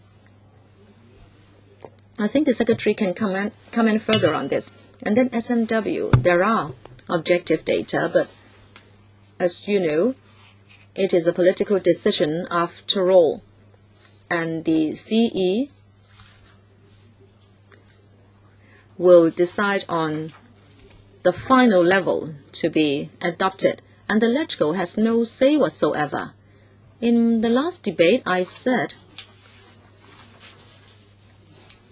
that the MWC did not even consult us. The Minimum Wage Commission just made a proposal to the CE and the Executive Council, and there was no way for us to express views. Mr. Chairman, you moved the debate on having SMW at $33, but nobody consulted us before the report was made. So how can we contribute to the resolution of the issue of working poor and also the poverty line? How are you going to collect information? What is the process of drawing up that poverty line? Is it that the Legislative Council will just be notified instead of being consulted about all these issues? So SLW, can you say clearly how the subcommittee can work together with your COP? You say you have a big degree of respect for us, but how big is that going to be? Since Mr. Leung has just come in, I'd like to say that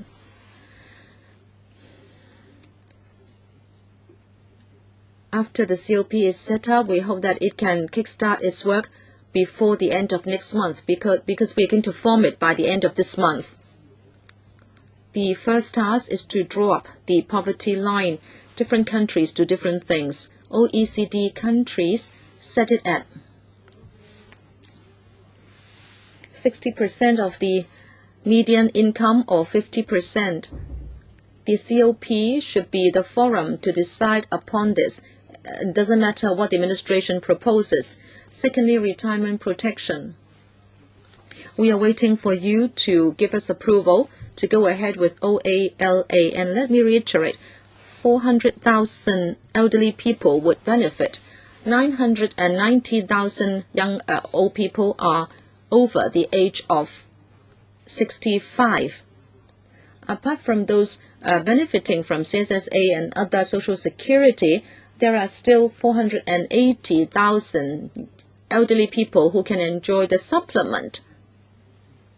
I hope you can give the green light for the allowance to be implemented on Friday so that they have a subsidy for their livelihood. $1,000 more would be a big help to help elderly people who are in poverty. There will be a positive impact on that, and I hope that you will again really please pass it on Friday. Number 3, minimum wage. You talk about participation of the Legislative. On the 20th, there is a panel meeting on manpower. I agree with the chairman that between 3:30 to 6:30 there is going to be a public hearing to hear your views and also views from the community. I will be present. I will reflect the views to CEN Council. So in the process of decision-making, views of the Legislative and community will be reflected. Of course, in policy formulation, we have listened to a lot of views, and in 2 rounds we have collected views.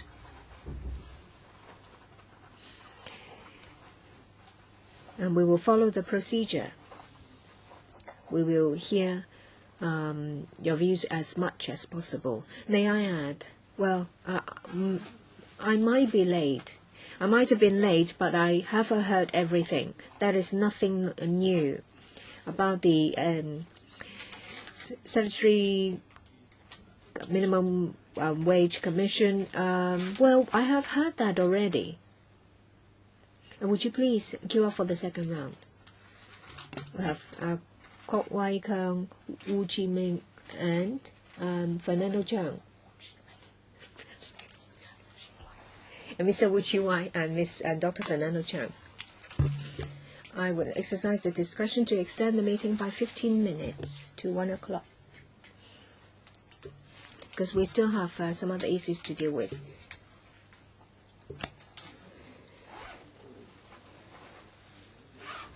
Just now the Secretary mentioned that with the statutory minimum wage, there is a creation of over 100,000 jobs. We welcome that. For the lowest decile, the living standard will be improved.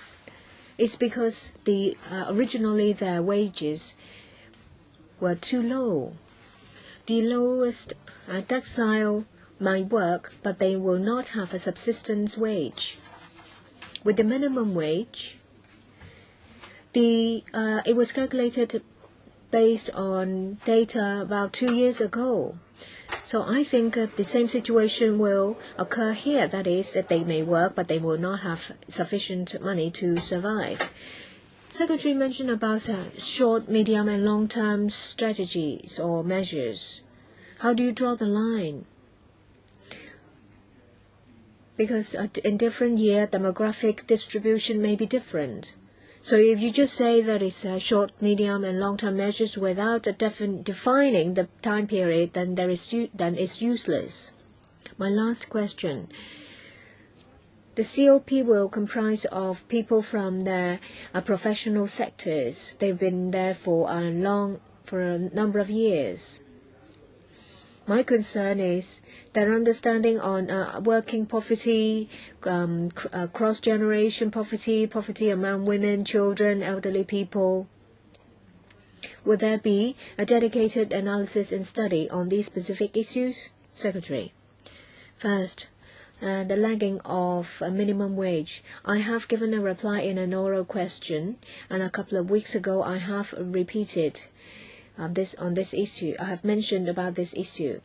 Say, for example, $28. Yes, the data was 2 years old. But in the process, we have also taken into account new data and also looked forward. We have included inflation and also economic growth. So we have taken that has been taken into account.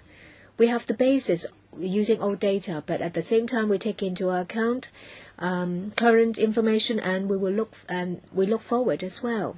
Yes, we can't just arbitrarily set 20 years is long term. Of course, for short-term measures, it will be rolled out in this term. Medium term, we're talking about those that can be implemented in 2 to 3 years. Long-term measures involve basic fundamental changes. So I think what you're most concerned is measures that can be implemented in your term. That's also something we'd like to see. When a policy matures, we will roll it out. Mr. Yik Chi Ming, I would also like to talk about mismatch. The Secretary said that there are many different training programs, but we are talking about frontline posts, failure to recruit.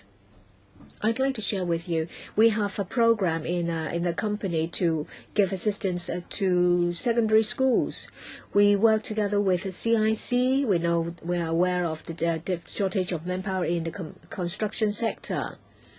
But some principals said that we welcome such programs because they realize that their student may not get a chance to go to university, whereas other principals say that the parents don't like the children to enter the construction sector, so they turn us down. So what I think the problem is expectation. So we have to do expectation management. Of course, parents expect their children to be successful.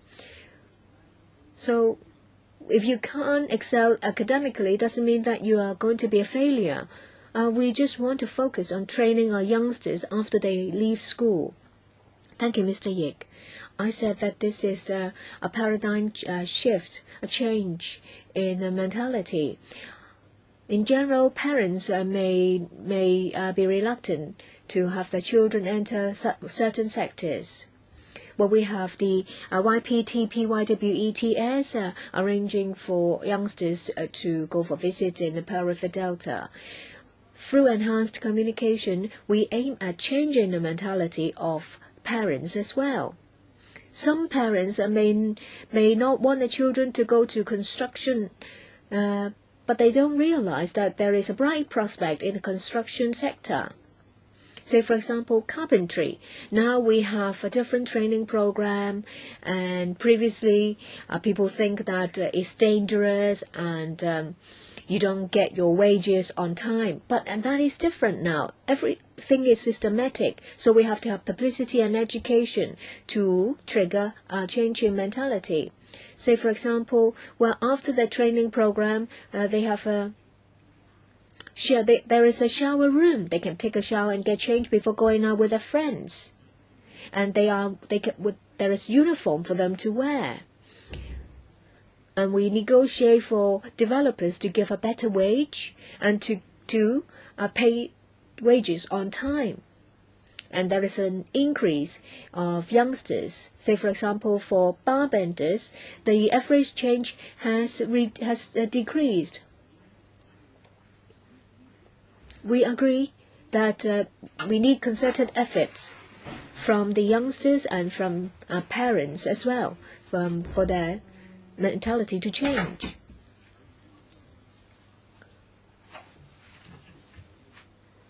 Mr. Chung, I would like to talk about the way forward for this subcommittee. I thank officials for coming today. That is very important. Our work arrangement for the future. But I ask the Secretary to have a serious discussion with the CS4A to work out a clear plan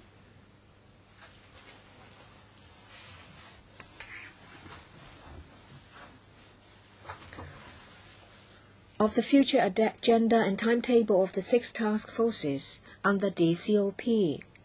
And we will work out our schedule accordingly. Because if we have come up with something, we have had discussions, and they have yet to have discussions on the respective area, then we can't take forward our proposal. We talk about, if they just dwell on talking about grand ideas, but it's just a lot of hot air, then it will be useless. So we have to find a way to make sure these things will be implemented. So, when will the COP formulate the poverty line? Do they have a timetable? Sorry, I cannot answer you at this stage. We will go back to the Commission because this is one of our main areas. This involves the policy formulation. The poverty line itself is very important because that is an indicator of our policies. So it's very high on the agenda. But You can't expect me to give you a timetable at this stage. I can't. But I can tell you that we will do it as soon as possible. Once our meeting is convened, we can come back to you with details. We don't even have members. We will make the announcement at the end of the month, and hopefully before Christmas that will be the first meeting.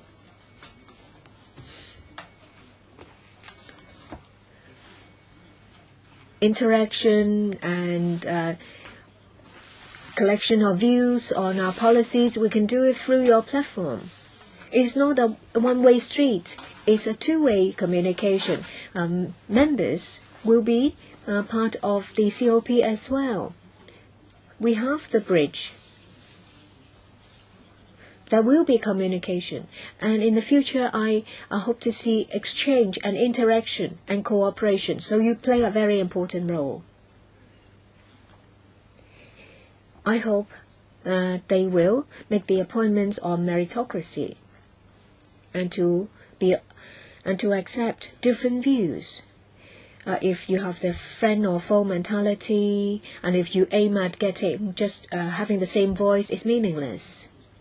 Secretary, I believe that when we make the announcement, you'll know that we try to get a balance. We are pragmatic. Give us time. I always said that this government aimed at doing something real.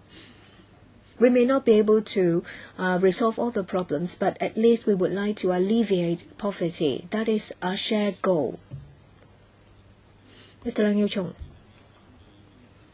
of course, I don't object to the appointment of fellow legislators into the commission, but don't think that the appointment will mean there will be exchange and it will be a bridge, because the legislator is a capacity and they may have their own view. My 3 questions aim at getting answers from you. How do you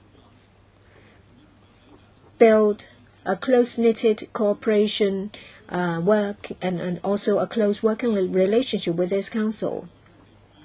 And very often in the past, the LegCo was just notified and not consulted. And I am sure you know full well what these 2 words mean.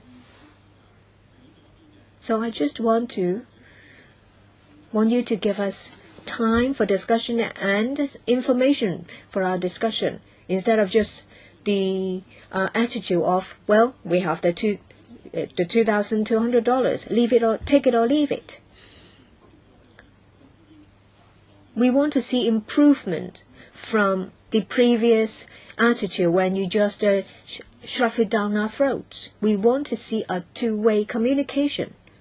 Secretary, as I said at the outset, through the platform, we aim at doing a number of things. First, to collect views from society and your legislators, so you play a very important role in representing the community, and this will be a two-way communication.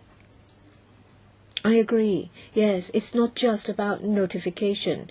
Notification is important, but we need consultation. They are equally important because we need to let you know what is going on. Just give us time, because we are just making preparation. We don't have a full commission yet. And when we make the announcement of composition and in terms of reference, we will have the first meeting, and I have agreed with the chairman that we will think about the mode of cooperation so that it will be more targeted. Just one point. Just now, Mr. Leung mentioned a point. We have the subcommittee on poverty in the last term or two, and at that time, the CS4, Mr. Henry Tang, was the chairman of the Commission of Poverty, and Secretary said that, well, legislators were members, but at that time, the LegCo did not agree that with the appointment of some legislators, then it means that there is a bridge between LegCo and the Commission because they are not there in the capacity of legislators. we rely on the version that it as related by officials in LegCo. There may be members speaking, but when they are speaking, they will be speaking in their own capacity as legislators, not a member of the COP. Members may be legislators, may be members of other commissions or committees, but when they speak here, they are speaking in the capacity of a legislator, not member of those committees. Well, this is just a point of contact. Yes, I fully agree. The appointment should not replace communication. We'll certainly seek to liaise with you. Okay, that's all for the list of speakers in the queue. Now we'll have an internal discussion. We need to set out our timetable for meetings once a month, or what else would you have in mind, Fernando Zhang? I have some views on this. Yes, please go ahead. At the House Committee, there was no support for setting up a subcommittee on retirement protection. But retirement protection now is subsumed under the official COP. Under the WSP, perhaps we can go for such a committee, but then it is not set at the right level. Because the task force of the official side will be headed by the CS. And in fact, a lot of the issues under Matthew Zhang will be tackled, including MPF and even public financial policies, including what the CE said in his manifesto, that there would be some provision for a kind of annuity. And this cannot be subsumed under the WSP. So the only way to do it, as I see it, is that we can talk to the official side only here at the Subcommittee on Poverty. This will be the platform to take this forward with the official side. And I'm just thinking, if we have a standing agenda item for our every meeting, it's just like the manpower panel, which has a standing item on SMW before. Like next time, we may be talking to them about the poverty line, and we don't only talk to them. We certainly will organize public hearings. And then if you only leave half of the meeting time for retirement protection, then it is not right for an important topic like the retirement protection. So I'm really thinking that the only rational solution to this issue is that every time we have to have 2 meetings, whether twice a month or how we're going to do it. It must be on a standing kind of basis. We must talk to the administration on a regular basis about retirement protection, but then I don't think half of a meeting will be enough. And I believe a rational solution will be to have 2 meetings per month, one on poverty, the other one on retirement protection.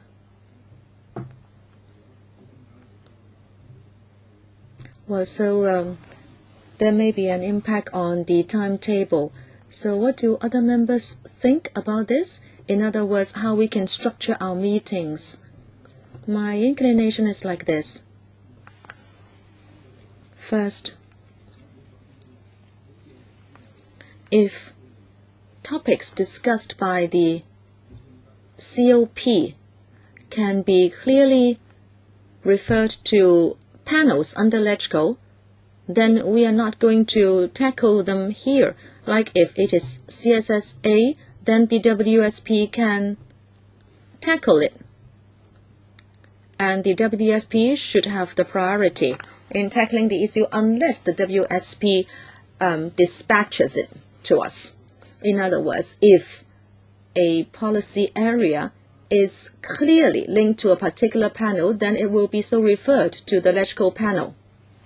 However, if it is cross-panel, then they should come here to us. So would you agree that if a particular policy area relates to a particular panel, do you agree that it should go to the panel first?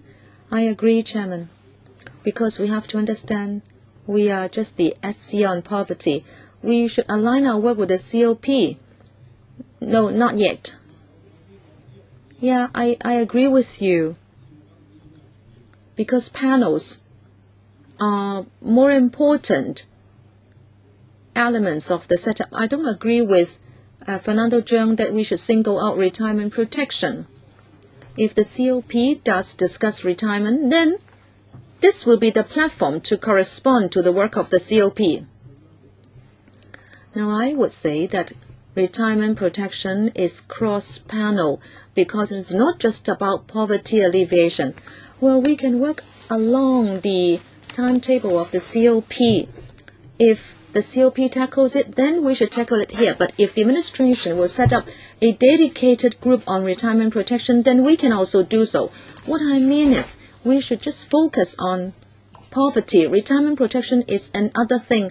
You have to be more focused. We cannot have half a meeting on retirement and half a meeting on poverty every time. We must focus on poverty.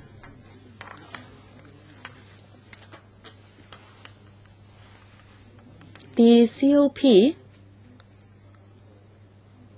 well, in fact, will discuss matters and everything that it discusses can be taken up by us. But then the FTU objected to subsume retirement protection under this subcommittee, and it said that the retirement protection issues should go to WSP, but then Fernando Zheng and myself said that a separate subcommittee should be set up for retirement protection. Maybe the FTU can comment again. Now that there would not be an SC on retirement protection under the House, so should it go back to the WSP or should it be taken up here?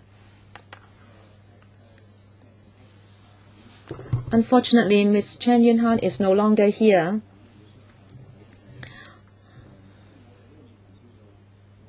I think the SC here should discuss whatever the COP is going to discuss, and then we can collect views from members and other organizations and come up with a checklist of what we are going to discuss, and we can relate that to the COP. Secondly, with regard to retirement protection, I tend to agree with Fernando Zheng that we need to have a subcommittee. Of course, where it should be positioned, that's another matter, but there should be such a subcommittee to chase up on the administration for reports and reviews. Since this is related to welfare, well, last time it was subsumed under WSP. Why don't the chairman and vice chairman of WSP and this subcommittee sit down and discuss it? Then we can come back here for a resolution. Fernando Zheng. Let me explain to you the structure of the COP because members might not be clear. There are 6 task forces. Social Security, retirement protection will be subsumed under one task force. But then there will be another task force on education and employment, one on disadvantaged groups, one on CCF, another one on social enterprises and other funds, and the last one, promotion of coordination across the sectors. Ms. Chen Kin-po said whatever they discuss, we should discuss it. Then too bad. There would be 6 task forces involving maybe 12 topics. How can we correspond to the work of that COP? Chairman, there are too many things to be followed up here. And if we go along the proposal to work alongside COP, it will be too fragmented. Now, one of the focuses of our work is clearly retirement protection. There is not enough support to set up a subcommittee on retirement protection under the House, so we are in a quandary. Either we find out the time to discuss this, that is whether we should have a subcommittee under the panel. We have to tackle this. Mr. Tenka-Pugh has said perhaps the chairman and vice chairman of the panel and the subcom here should be able to resolve the matter. Then I leave it to you, Mr. Chairman. But apart from retirement protection, there are many other topics to be discussed. I'm not worried about a lack of issues. I'm rather worried about the whole plethora of issues. So we do not have enough time for all. But I believe we must have a dedicated forum for retirement protection anyway. If we can't resolve it now, then perhaps we should have a standing item for all our agendas. And then, after a few meetings, I believe members will understand the essentiality of having a subcommittee under the House. The clerk, how much time should lapse before we can make the same proposal at the House for a subcommittee to be set up? You can't do so within the same year. Not within the same year. Or within the same session. No, just this year. You have to wait a year before you can make the same proposal. Oh, too bad. That's too long. Well, we don't have to make a decision today. Mr. Zhang is not pushing for a decision today either. The COP will have its first meeting in December, and our next meeting will be in December as well. At the House, last time, some of us said that it shouldn't be related to this subcom. And in fact, a few FTU members have left already. Then maybe at our next meeting, we should discuss it. We have the jurisdiction for it, but if members object, we should not push it. Either we can follow Mr. Zhang's proposal. We have a standing item on our agendas today, and even under this subcommittee, perhaps we can have another committee on retirement protection. Or we can have a subcommittee under the WSP. However, the WSP can only discuss retirement protection within the sphere of welfare. It seems we are moving in the direction of having retirement protection discussed as something within poverty alleviation. But maybe members have different views.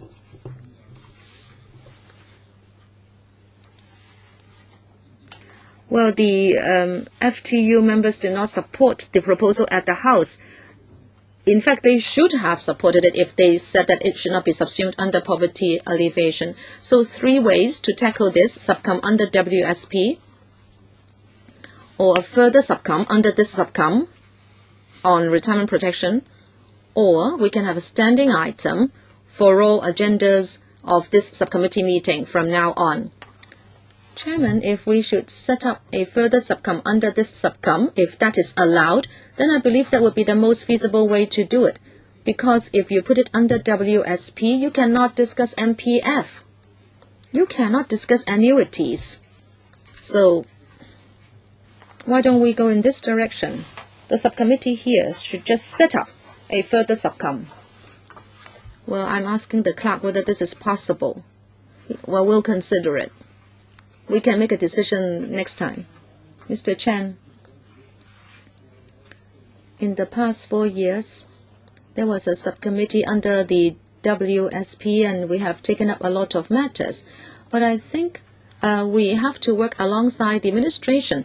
You have to push for something which administration agrees to do, or else it will be a lot of wasted effort. That is why I said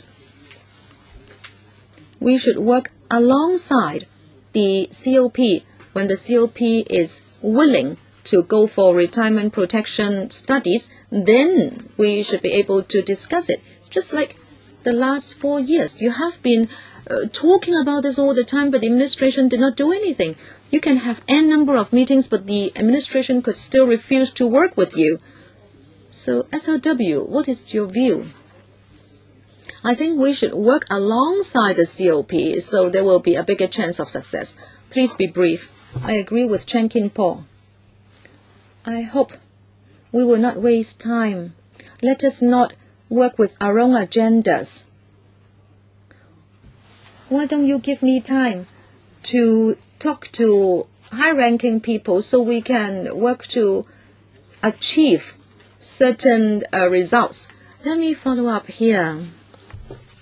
SLW, before our next meeting of the subcom, can you give us the timetable for meetings of the 6 task forces and also the COP?